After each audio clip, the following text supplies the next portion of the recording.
নমস্কার বন্ধুরা, কেমন আছেন সবাই? আশা করি সবাই খুব ভালো আছেন আর সুস্থ আছেন। মালা অফিসিয়ালের একটি নতুন ব্লগে আপনাদের সবাইকে অনেক অনেক স্বাগত। তো আজ হচ্ছে ষষ্ঠীর দিন, মানে সরস্বতী পুজোর ঠিক পরের দিনটা। এই দিন কিন্তু আমরা আজ সকালবেলা সবাই উঠে গেছি, এমনকি মাহিও উঠে গেছে। আসলে উঠবে নাই বা কেন, ঢাক তো খুব তাড়াতাড়ি চলে আসছে। দাদার ঢাকের শব্দে মাহি তো সকালবেলায় ঘুম থেকে উঠে যাচ্ছে। আর হ্যাঁ, আমরা সবাই স্নানও সেরে নিয়েছি। তবে হ্যাঁ, মাহি আর মাহির বাবা কিন্তু আজকে স্নানটা একটু দেরিতেই করেছে। তবে মাহি স্নান করেনি।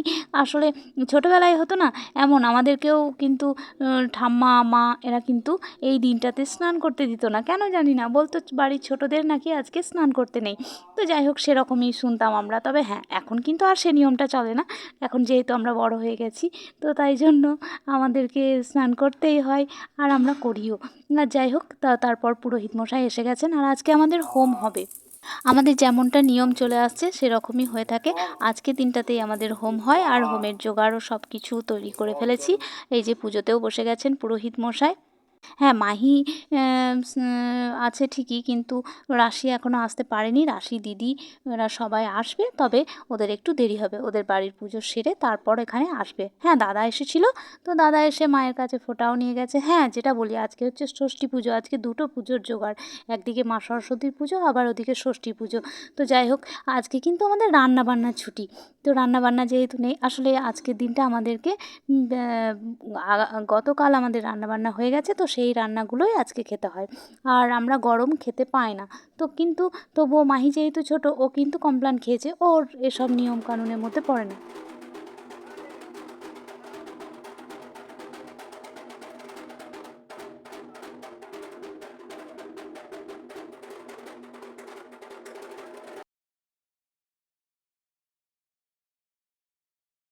আর তারপর আরতিও হয়ে গেল, হোমের ফোঁটাও আমাদের নেওয়া হয়ে গেছে। পুষ্পাঞ্জলি মা আমি দিয়ে নিলাম, আর পরে বাবা দিল। তো অঞ্জলি হয়ে যাওয়ার পরেই দেখছি ওদিকে ফোন আসছে বারবার। ফোন মানে আমাদের কাকিমা ফোন করছেন। সেই কাকিমার বাড়ি যেতে হবে আমাদেরকে ষষ্ঠীর ফোঁটা নিতে। তো এরকম কিন্তু আমাদের প্রতি বছরই হয়ে থাকে না। এই কাকিমা সম্পর্কে একদিন অবশ্যই আপনাদেরকে বলবো সব কথা। এই কাকিমার সাথে আমাদের কোনো রক্তের সম্পর্ক নেই ঠিকই, তবে শুধুই ভালোবাসার সম্পর্ক। তবে হ্যাঁ, একটা কথা বলে রাখতে পারি, সেটা হচ্ছে আমার জীবনের চরম বিপদের দিনে শুধুমাত্র ওই কাকিমাই আমার পাশে ছিলেন।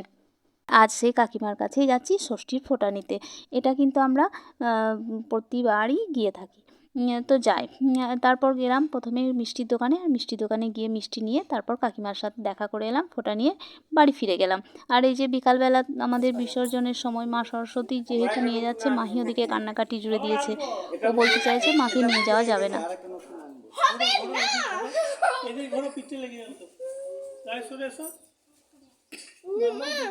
মাকে প্রণাম করো, মা তুমি বাড়িতে থাকো, বুঝলে? তুমি যদি ভালো করে পড়াশোনা করো তাহলে মা সরস্বতী বাড়িতেই থাকবে।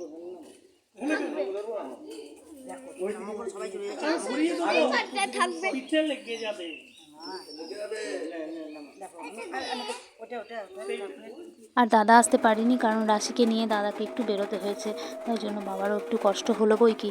তো যাই হোক, যেতে হলো, কষ্ট কি আছে। তো মা এদিকে উলিয়ে দিলেন ঠাকুর, আর তার সাথে আজকে বৌদিও এসে গেছে, দাসপুর গ্রামের বৌদি তার নাতিকে নিয়ে এসেছে। ভালোই হলো, মায়ের দর্শনও হলো, আর বৌদির সাথেও কিছুক্ষণ সময় কাটানো হলো। মা গো মা, আমাদের সব অপরাধ ক্ষমা করো মা, আমাদের যত ত্রুটি তুমি মার্জনা করো, আর আমাদের সবার বাড়িতে তুমি থাকো, এইটুকুই আর কি। তো তারপর আমাদের প্রণাম হয়ে গেলে বাচ্চাগুলোও সব দেখছি একে একে প্রণাম করছে। আর এই যে রায় আর মাহি এদিকে শুরু করে দিয়েছে যে মা সরস্বতীকে নিয়ে যেতে দেবে না ওরা। তারপর আমি বললাম বেশ ঠিক আছে, তোমরাও সাথে যাও। মাহি কিন্তু সন্ধ্যাবেলা বাড়ি ফিরে খুব কান্নাকাটি করছিল, বলছিল মা সরস্বতীকে এখনই আমি তুলে নিয়ে আসবো জলে থেকে, মায়ের ঠান্ডা লাগবে, এরকম বলছিল আর কি। তো যাই হোক, বিকালটা এভাবে কেটে গেল। মনটা একটু খারাপ হলো ঠিকই, কিন্তু এগুলো আমাদেরকে মেনে নিতেই হয়। আর তারপর সন্ধ্যাবেলা আমরা ঠাকুর দেখতে বেরোলাম মাহিকে নিয়ে। আসলে মেয়েটার মনটা বেশ খারাপ ছিল মা সরস্বতী বিসর্জন হওয়ার জন্য। তো তাই জন্য আমরা ঠিক করলাম যে একটু ঘুরিয়ে নিয়ে আসি। আর মা বললো বেশ ঠিক আছে, যা তুই ঘুরে আয়, আজ তো রান্নাবান্নার চাপ নেই। তাই জন্য আমরা ঘুরতে বেরোলাম। আর এই যে এটা হচ্ছে কীর্ণাহারের মোড়কতলা ঠাকুর। এটা কিন্তু খুব সুন্দর প্রতিমাটা বানিয়েছিল, দেখুন আপনাদের সাথে আমি শেয়ার করছি, খুব সুন্দর হয়েছিল। তো তারপর আমরা এখান থেকে বেরিয়ে গেলাম। এখান থেকে বেরিয়ে গিয়ে আর একটা গেলাম ঠাকুরতলা, সেটা হচ্ছে একটা ক্লাবের। তো সেখানে গিয়েও দেখলাম বেশ আলোকসজ্জা, আর তারপর দেখলাম সেখানে প্রসাদ দিচ্ছে। তো আমরা তিনজনেই সেখানে প্রসাদ নিলাম, সন্ধ্যাবেলার প্রসাদটাও আমাদের নেওয়া হলো। আর তারপর সেখান থেকে আমরা বেরিয়ে গেলাম। সেখান থেকে বেরিয়ে আর একটা জায়গা গেলাম, সেটা হচ্ছে একটা প্রাইমারি স্কুলে, প্রাথমিক বিদ্যালয়ের ওখানে মন্দিরের মতো প্যান্ডেল বানিয়েছে। এবং সেখানে একটা জিনিস খুব ভালো লাগলো, সেটা হচ্ছে এখানকার থিমটা করেছে নারী নির্যাতনের ব্যাপারে, যে তার মানে নারী নির্যাতনের প্রতিবাদ জানাতে বিভিন্ন রকম লেখালেখি এবং বিভিন্ন রকম ছবি। তো খুব সুন্দর লাগলো, কিন্তু মানুষকে সচেতন করার জন্যই এসব থিম তৈরি করা। তো বেশ ভালো করেছে। আর সেখানে আর একটা মজার জিনিস দেখলাম, কি একটা খুদে বাচ্চা দেখছি নিজে নিজে সেলফি তুলছে। কেমন, খুবই ছোট, ও হয়তো মাহির থেকেও অনেক ছোট হবে। তো তারপর দেখছি সেলফিটা তুলে মাকে দেখাতে গেল যে কেমন সেলফি হয়েছে। আর অবশেষে আমরা একটা জায়গায় গেলাম, সেটা মাহির খুব পছন্দের জায়গা, সেটা হচ্ছে আমাদের কীর্ণাহারের মা ভদ্রকালী মন্দির। এখানে মাহি বারবারই আসতে চায়। এখানে আসতে যাওয়ার ওর প্রধান কারণ হচ্ছে যে হাতি আছে, তো সেই হাতির পিঠেও চাপবে, এটাই হচ্ছে ওর এখানকার আকর্ষণ। তো এমনিও মাঝে মধ্যেও আসে, ওর হাতির পিঠে চাপতে ইচ্ছে করলেই ও এখানে চলে আসে, আর বাবা নিয়েও আসে। তো যাই হোক, তারপর আমরা এখানে এলাম, মায়ের মন্দিরে একটুক্ষণ সময় কাটালাম। সেখানেও কিছু পূর্ব পরিচিত মানুষের সাথে দেখা হলো, তো তাদের সাথেও একটু গল্প করা হলো। আর এই যে মাহি ওখানে দক্ষিণা দিয়ে এলো, তারপর প্রণাম করতে ভুলে গেছিলো, আবার বলাতে দেখছি গিয়ে প্রণামও করে এলো। আর এই যে অবশেষে চড়েছে হাতির পিঠে। এখানে উঠতে ওর খুব ভালো লাগে। তো যাই হোক, ওর হাতির পিঠে চড়া হলো। তারপর বললাম চলো, এখানে আর দেরি করে লাভ নেই, আমরা এরপর যাব পরোটা। তো পরোটার ওখানে অনুষ্ঠান হচ্ছে, সকাল দিকে হয়েছে আঁকার প্রতিযোগিতা, কিন্তু আমি মাহিকে আনতে পারিনি, আমার বাড়ির কাজে এত ব্যস্ত ছিলাম, বাড়ির কাজে যে ওখানে আনতে পারিনি। তবে হ্যাঁ, ওকে এই যে আঁকার স্কুল আছে, রামধনু ড্রয়িং স্কুল, তো সেখান থেকে কিছু ছবি সিলেক্ট করে এখানে রাখা হয়েছিল স্টলে। তো তার মধ্যে মাহির ছবিও ছিল। তো সেটাকে আমি খুঁজছিলাম প্রথমে, যেহেতু ওর ম্যাম নিয়েছিল ওর কাছ থেকে। তো আমি দেখলাম চলো দেখি মাহির ছবিটা এখানে দেখতে পাই কি না। তবে হ্যাঁ, পেলাম। অনেকক্ষণ পর দেখলাম মাহি আবার সেটাকে নিয়ে আসতে চাইছিল, বাড়ি ফিরতে চাইছিল ওই ছবিটা নিয়ে, কিন্তু আমি বললাম না, ওটা থাক, ওটা ম্যাম নিয়েছে, ওটা তোমার নেওয়ার দরকার নেই। তো তারপরও শুনলো কথাটা। এবার দেখছি যে ওরা দুই বাপ মেয়ে মিলে খুব খেলছে, আলোতে খেলছে। তারপর দেখলাম একটা ফোয়ারা করেছে, তো সেখানেও খুব সুন্দর খেলছিল, বেশ ভালো লাগছিল মেয়েটাকে খেলতে দেখে। আসলে সারা বিকালটাই কিন্তু বেশ কান্নাকাটি করেছে মা সরস্বতীকে নিয়ে। মা সরস্বতী বিসর্জনের জন্য ওর মনটা খুবই খারাপ ছিল, তাই এই মন্দিরে আনাতে বা প্যান্ডেলগুলোতে আনাতে কিন্তু ওর খুব মনটা ভালো লাগলো। আর তারপর গেলাম আমরা বাস স্ট্যান্ডের পাশে যে মাঠটা আছে, সেই মাঠের ওখানে যে প্রতিমাটা আনে, তো সেখানে গেলাম। হ্যাঁ, এখানে এখন হয়েছে কি, বিয়ের প্যান্ডেল হচ্ছে খুব দেখছি এখন, অন্য রকম ডিজাইনের প্যান্ডেল বানাচ্ছে। তো এরকম কিন্তু কীর্ণাহারে এই নতুনই হচ্ছে, আর এই মাঠটার মধ্যেই হচ্ছে বুফে সিস্টেম খাওয়া দাওয়া এবং অন্য রকম একদম বিয়ে বাড়িটা।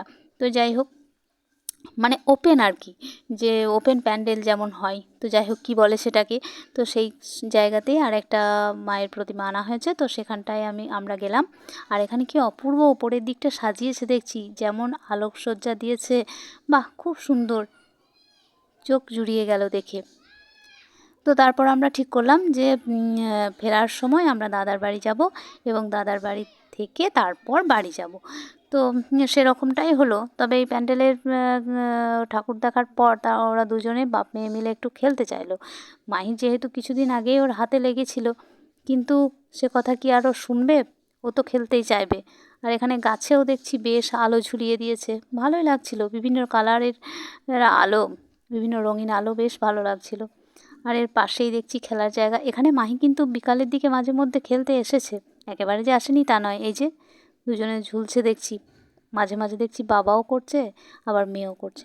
তো যাই হোক, এভাবেই ওরা খেলা করছিল।